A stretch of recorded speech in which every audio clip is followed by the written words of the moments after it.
how will solar panels improve my home's value? Now, Scott, I can tell you this. That's a great question. And it was such a great question that I didn't have the answer.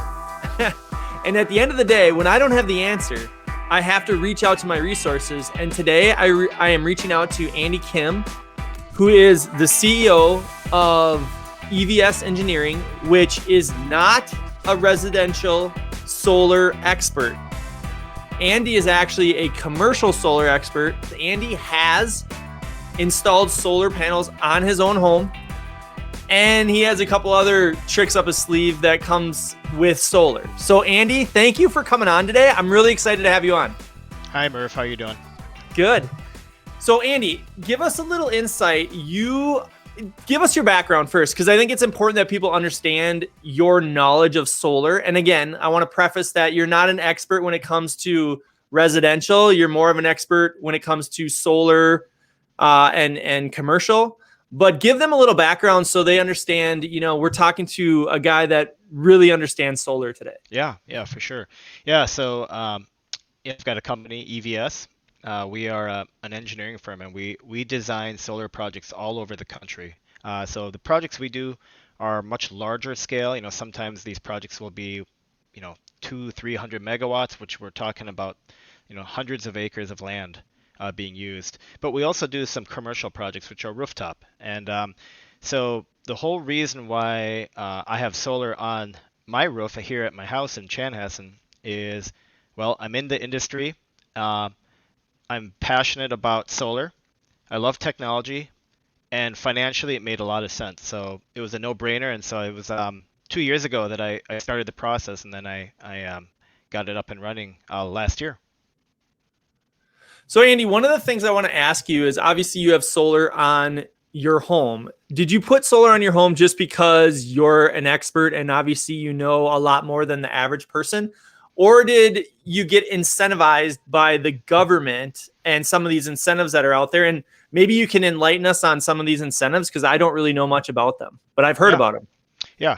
So the answer is both. So I wanted to do it because I wanted to learn about the process. I wanted to, firsthand, be able to open up the app that you get that lets you see all your production, right? All that data. I'm big into data, but also, as you mentioned, there was some really good incentives 2 years ago, and they still are actually in place. They just change kind of over time because solar actually gets cheaper year after year after year in terms of the cost to install.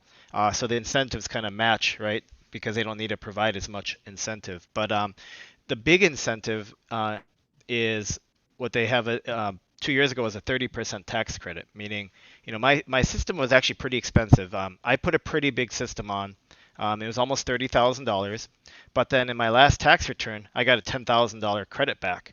Wow. So right there, a third of the system you get paid back in basically your first year. And then my payback period is about 7 to 8 years. And people say you should expect on average about a 7 to 10 year payback period. I plan on being in this home for the next 20 plus years, so it was a no-brainer.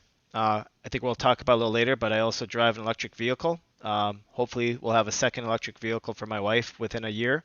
So it makes a lot of sense, being a really high energy user, to have solar. Well, and I had found, just to do a little research before we had this call today, a website. It's called solar-estimate.org. And I found some really good information about different incentives and different things that are being offered if you want to go solar. So we're going to add that in the comments below in our Facebook Live here. So if you guys want to check it out yourself, please feel free to do so. Andy, okay, let's talk a little bit about your system. So we have some pictures here of your house and the panels that are actually on your roof. Give us a little insight on what you have going on here, because like you said, you did a pretty expensive system. So what is the difference between maybe your system and maybe someone next door that's more of an average system? I mean, give us some insight on that. Sure. So let's start with the aesthetics. I live in a neighborhood that has an HOA. And so the HOA has certain rules. And so one of the rules is you can't put solar panels on the lower tier. They want it to be on the upper tier. So that really limited where I could put my panels. And The other thing that I chose to do that was a little bit more expensive at the time was to do black panels to match closer with my black roof. Now, good news is these days, almost every panel out there is kind of going to this look. I think historically panels have had that more of that blue look, and frankly, once they're up on the roof, you really can't tell. But I really want to make sure it blended as much as it could. These photos don't really do it justice. It's very obvious when you look at it from up above, but when Right. you're driving on the street, you actually don't really even notice them. But to answer your question about why my system was maybe a little more expensive is normally you'd put them on the south or west facing slope of your roof. But you can see I've got it on all four sides. And I made the choice to do that mainly because there were really two reasons. One is I was limited with how much space I had. And because I'm a high energy user because of my electric vehicle, I wanted to generate as much solar as I could. But the south and west face is where you get the most sunlight, therefore the most production. But I chose to go put them on the north and east because I also wanted to experiment a little bit. I wanted to see, for the extra $2,000 or so that it cost me, was it worth it? And so I'm still kind of figuring that out right now because I've only had these panels for about a year and a half. So yeah. Well, so there's another cool thing that you're doing. You're taking that energy that you're producing from your solar panel and you're powering your Tesla car. Is that right? That's right. So I think it's pretty amazing to think that I'm driving off of energy that I produce here at my home. I just think it's pretty wild that That is you can. cool. So I think every car these days basically comes with a basic charger. So that's the charger that's supplied with the car. All I had to do was have an electrician come in and put in that special outlet. That's a 240 volt outlet, very standard to like what a dryer outlet would be, although it's a Yep. slightly different plug. Um, and basically, every day I come home, I choose to plug it in. I don't have to plug it in every day, but it's literally takes me 2 seconds. I hit a button, that little flap opens, stick it in, and it I'm good to go the next day. So fill us in a little bit more. Your solar panels, do they power your entire house? How much are they saving you on a regular basis based on what your bills were and what they are? Are you getting credits from whether it's Xcel Energy or whomever because maybe you're bringing power back to the grid? Give us a little bit more insight on some of the pluses and minuses and the different things that you can do with solar. Yep. So it's called net metering, and what that means is Excel is watching how much power I produce versus how much they give me, right? And it's basically if I produce a kilowatt hour, they give me credit for that. And and so at the end of the month, they kind of balance it all out. If I produce more than I consume, I get a credit on my bill. So in the peak of summer, when my production is very high, even with running the air conditioner, I might get a check back for $10, or sometimes it might be as much as $50. And so that's part of the incentive, right? Is that they do this net metering, but then Excel, because I'm part of their what they call their solar rewards program, and it's a program you sign up for when you get your solar panels installed. On top of the net metering, they're giving me 7 cents per kilowatt hour for every kilowatt hour produced, and that comes in the form for me a check every year, and it's paid. They do that for 10 years. So after 10 years, I don't get that benefit, but I still get my net metering. So I think I got a check for roughly $1,000 last year, and that Wow. was for a partial year. So Wow. in the peak of summer, I might get a small credit on my bill, and then every year I get a nice check. That's really cool. So with your solar panels, do they cover all your energy expenses? So it varies, right? Because of my electric vehicle. If I'm driving a lot, no, I don't quite cover it because I don't actually have enough space on my roof to cover all of my needs. Um, so for a larger, if I had an ideal roof, I would have been able to cover all of it. But in my case, no, I fall short here and there. But with COVID, Andy, what would you consider an ideal roof? Like, I mean, mm, is it a certain direction that your house faces, or what would be the yeah, ideal roof?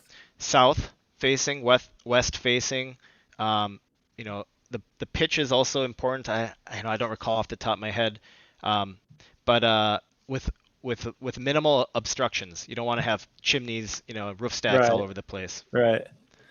Okay, well, I want to talk a little bit more. I mean, that's pretty fascinating. That's really cool. It's actually getting me to think about a solar roof and just the different benefits of it, and obviously the tax credits, and it's pretty cool. But one of the things I was digging into, because again, I'll admittedly tell you, I don't pay a lot of attention to solar because it's just not in my wheelhouse. So I went and did a little bit more digging on the Tesla website, and I found their solar roof. And I'm guessing since you own a Tesla car, you probably know about the Tesla solar roof, which is literally panels that Tesla has put together, where instead of having shingles on your roof, you have solar panels, and it almost looks like a real roof. Have you checked this out? I did, and I wish I could have done it, but at the time, for some reason, our area was not part of that program. I think that's changed now. It is slightly more expensive, but from an aesthetic view, it looks incredible, and it's quite durable, right? I mean, I think they're supposed to last for 25 years. Yeah. Whereas I don't know what a standard roof lasts, but probably not that long, right? Yeah. Yeah. No, it's pretty cool what Tesla is doing with that roof.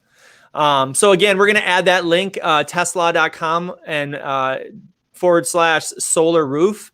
So we're going to put that into the comments too on this Facebook Live, because you should check it out. It's pretty cool. It's cool where things are going. And Andy, I mean, do you think, it's kind of like buying TVs, right? When a TV comes out, it's, kind of ridiculously expensive. It could be 3,000, 5,000, depending on what it is. If you're going to that 90-inch TV, but then all of a sudden, nowadays you want, like, let's call it a 40-inch TV, and it's a couple $100. Do you think solar is going to be that cheap going down the road, where it's going to almost come to the point where installing it is a no-brainer because of the benefits that you get and potentially the credits? Do you think that's where things are going to go? Absolutely. I think if there's one takeaway that I'd like to share, it's that solar is changing the world. It's going to change how we produce and look at how we make power, in not just in our country but in the world. It's already dropped like 90% in the last 5 to 10 years. It just keeps dropping, right? And that's why I'm saying the incentives kind of match along with it. So that way, you could do it now, you won't regret it. You could wait a couple years, you probably won't regret it. Yeah. But yeah. That's cool. Can you give us, I want to go now into your application where you're really knowledgeable, because I think it's just cool for people to understand it from maybe your perspective, which is the commercial perspective, with solar farms, and just, maybe give us just a little bit of a pep talk on what from your everyday business and how solar is changing the world from that perspective. Yeah. Well, speaking at a macro level, 2019, solar was the fastest growing industry in our country, and for a reason. It is the cheapest way, it's probably the cheapest way to produce power these days. Once you get that system up and running, your maintenance costs, right, are minimal. Your actual fuel cost, if you think about it, is zero, right? It's coming from the sun. You don't have to burn anything, a natural resource to generate that power. And so everybody, even the oil and gas, the traditional oil and gas companies, are heavily investing in solar. These oil and gas companies are not oil and gas companies anymore. They're energy companies. It doesn't matter if it comes from oil and gas or solar or wind. And so just a huge shift towards solar, and what's coming up next would be batteries, solar and batteries combined. Well, and I guess that leads me back to my buddy's question. And he had this company, which again, we're going to throw that in the comments here, because I hadn't heard about this company. It's called Everlight Solar, and they're in Minnesota. There's a link that we'll put in the comments. But my buddy Scott, he reached out to me. He said, "Hey man, this might be a good one for your Facebook Live. But I have this company that's walking my neighborhood and has talked to a couple of my other neighbors. I wasn't home, but my other neighbors are going to move forward with this solar and put it on their house. Am I missing out, number one? And number two, his question is how does it affect the value of my house?" Now, as the real estate expert who helps people buy and sell houses on a regular basis, how does it affect the value of your house? I would tell you this. I've never sold a house, and I've sold a lot of houses, and I've never sold a single house that has had solar on it. Mm-hmm. So for me to give anybody input on how I perceive the value of a home to be affected by having solar or not having solar, there's just not enough data out there as far as transactions to give anybody any good information in regards to, if just like Andy's house, like if Andy called me and said, well, Tim, hey, come over and sell my house. By the way, I have a $30,000 solar system on my house. I want $30,000 or maybe even $50,000 more for my house. I would tell Andy is this. Andy, I doubt you're going to get $30,000 or $50,000 more for your house. Your house might be more saleable, but on the flip side, it's kind of like a pool. And again, this is my opinion. I don't have really any data or any fact-based evidence to give a good answer to this question, but it's kind of like a pool. Like if it's the right person, a pool's worth a lot and they want that house and they might pay extra if they were in a bidding war because they really want this house with a pool. Same with solar. If somebody wants solar and they see the benefits of it and they see how it's going to be a cost savings, or they have a Tesla car and they can charge their Tesla car, then yes, they might pay more for the house. But I would tell you that most people aren't thinking like solar is something that I need to have on my home because it's not really on a lot of homes. So I would tell you that it's probably neutral as far as how much somebody's willing to pay for your house. They're probably not willing to pay that much more. Andy, I don't know. I mean, what's your thoughts just from a consumer perspective? Do you think I'm on the right path or? Yeah. Yes, I think generally speaking, yeah. Where I think there's definitely going to need to be some education though, because unlike a pool, right, where a pool, the pro is that you've got a pool, but there's lots of downsides, right? Insurance cost and maintenance cost. But with solar, generally you're whoever installed it, that warranty of that system stays with the home and the system. So if something happens and I move into a house and it's got solar, I don't need to worry about it. It's going to be covered under the warranty, and those panels are warranted for 25 years. Oh. Some of the other electronics are anywhere from 10 to 20 years, depending on what the original person put in. But here's the thing. That person is going to get the full benefit of the cost savings of the power, right? So unlike a pool that doesn't generate any revenue for you, this solar system will. The one thing I don't know that would be really good to look into is that solar reward program, that 7-cent premium that I get from Excel. I'm going to think that's going to stay with the system and it transfers to the new owner. But it would be good to confirm that. But if that's the case, you can say to this homeowner, hey, by the way, this house that has a 10 kilowatt system, you're going to get an extra $1,000 to $2,000 per year. I mean, that's for the next 10 years, and then free power for the rest of your life. That's got to be worth something. Maybe not the full price of the system, but it's definitely worth something. Well, and I think that you nailed it on the head. The more people understand solar, they understand the benefits, they understand the potential chance to have money come in and or save money. I think that, yes, it can bring a big benefit and people could end up paying more. But I just think it's so new, which is kind of weird to say that solar is so new because it's been around for, 10, 15, 20 years. But yet we're sitting here saying that it's so new.